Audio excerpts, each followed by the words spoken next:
ওম নমঃ শিবায়। জানেন কিভাবে সৃষ্টি হয়েছিল বাবা মহাদেবের এই মন্ত্র? শুধু তাই নয়, এই মন্ত্রের এমন এক শক্তি রয়েছে যা এই শ্রাবণ মাসে শুনলে আপনি চমকে উঠবেন। ওম নমঃ শিবায়। শিবের পুজোতে এই মন্ত্র আমরা তো সবাই বলে থাকি, কিন্তু জানি কি এই মন্ত্রের সৃষ্টি হলো কিভাবে? আবার কি এমন রয়েছে বাবা মহাদেবের এই ওম নমঃ শিবায় মন্ত্রের ক্ষমতা? তাই আজ শ্রাবণ মাসেই ওম নমঃ শিবায় মন্ত্রের মাহাত্ম্য শ্রবণ করুন সবাই। জীবন আছে যতদিন, বাবার ভক্ত ততদিন। সত্যিই যেন এক অকৃত্রিম নিঃস্বার্থের ভালোবাসা কাজ করে বাবা মহাদেবের প্রতি।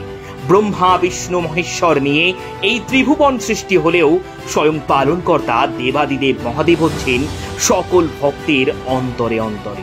কারণ হিন্দু ধর্মের সকল দেবদেবীর চেয়ে বাবা মহাদেব তার ভক্তের প্রতি এতটাই দয়ালু যে সামান্য বেলপাতা আর গঙ্গা জলেই সন্তুষ্ট তিনি। কিন্তু বাবা মহাদেবের পুজো করতে গেলে যে ওম নমঃ শিবায় মন্ত্র আমরা সবসময় বলে থাকি, তা কিন্তু কোনো সাধারণ মন্ত্র নয়। এমনকি এই মন্ত্রের সৃষ্টিও যথেষ্টই আশ্চর্যের।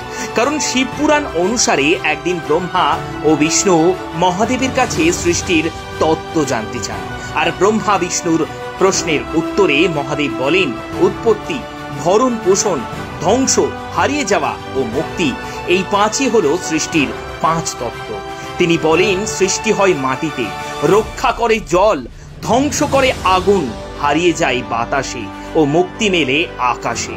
মহাদেব তার পাঁচ মুখ দিয়ে এই পাঁচ কাজ করে থাকেন। অর্থাৎ মহাদেবের পঞ্চম মুখ দিয়ে প্রথম যে শব্দের উৎপত্তি হয়েছিল তা হলো ওঙ্কার ধ্বনি। এই ওঙ্কার ধ্বনি মহাদেবের প্রতিনিধিত্ব করে। যিনি দিন রাত প্রতিনিয়ত এই মন্ত্র জপ করেন, তার কোমল হৃদয়ে সদা সর্বদা বিরাজ করেন বাবা মহাদেব। এছাড়াও নম শিবায় এই পাঁচ ধ্বনি আলাদা আলাদা অর্থ বহন করে। ন এখানে মাটির প্রতিনিধিত্ব করছে, ম বোঝাচ্ছে জলের কথা, শি হলো আগুনের প্রতিভূ, বা হলো বাতাস এবং অন্তঃস্থ অন্য সব কিছুর প্রতিনিধিত্ব করছে। আমাদের জীবনের মূল অস্তিত্ব পঞ্চতত্ত্বের সঙ্গে নানাভাবে জড়িত। এই পঞ্চতত্ত্ব হলো জীবনের পাঁচ উপাদান বা পঞ্চভূত। ক্ষিতি, অপ, তেজ, মরুৎবম। আমাদের হাতে পাঁচ আঙুল, পায়ের পাঁচ পাতার পাঁচ আঙুল, পাঁচ ইন্দ্রিয়। মহাদেবের রয়েছে পাঁচটি কাজ। তার দায়িত্ব সৃষ্টি করা, পালন করা, বিশুদ্ধ করা, আচ্ছাদিত করা এবং উন্মুক্ত করা। তবে এমন ভাবে ওম নমঃ শিবায় মন্ত্রের উৎপত্তি হলেও এই মন্ত্র জপ বা এই মন্ত্রের দ্বারা বাবা মহাদেবের পুজো যা 10,000 গুণ একাদশী পালনের সমান। শুধু তাই নয়, এই মন্ত্রকে আবার পাপক্ষয়ী মন্ত্র বা পাপ মোচনের মন্ত্র বলা হয়। কারণ এই মন্ত্র পাঠের ফলে মানসিক শান্তি মেলে এবং আমাদের অন্তর্নিহিত শক্তির জাগরিত হয়।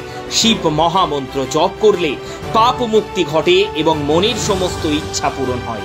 আবার শিবপুরাণ এও বলছে, যদি আপনি এই শ্রাবণ মাস ভর বাবা মহাদেবের ওম নমঃ শিবায় মন্ত্র নিয়মিত জপ করেন, তাহলে একেবারে গ্যারান্টি সহকারে আপনার মনের সমস্ত বাসনা পূরণ হবে মহাদেবের কৃপায়। মনে করা হয় এই বিশ্ব সংসারে প্রতিটি অণু পরমাণুতে শিব অধিষ্ঠান করছেন। শ্রাবণ মাসে মাত্র 1 ঘটি জল ঢেলেই তাকে তুষ্ট করা যায়। সেই কারণে বলা হয়, মাত্র 1 কলসি জলেই লুকিয়ে জীবনের সমস্ত সমাধান। শিবলিঙ্গে জল ঢালার সময় এই মন্ত্র জপ করলেই শিব শঙ্করকে খুব সহজেই প্রসন্ন করা যায়। তাই আজ একটিবার ওম নমঃ শিবায় বলে আজ এই অজানা রহস্য সকল শিব ভক্তকে জানিয়ে দিন। ওম নমঃ শিবায় সন্তায় কারণত্রয় হেতবে নিবেদয়ামি তৎমানম তঙ্গতি পরমেশ্বরা।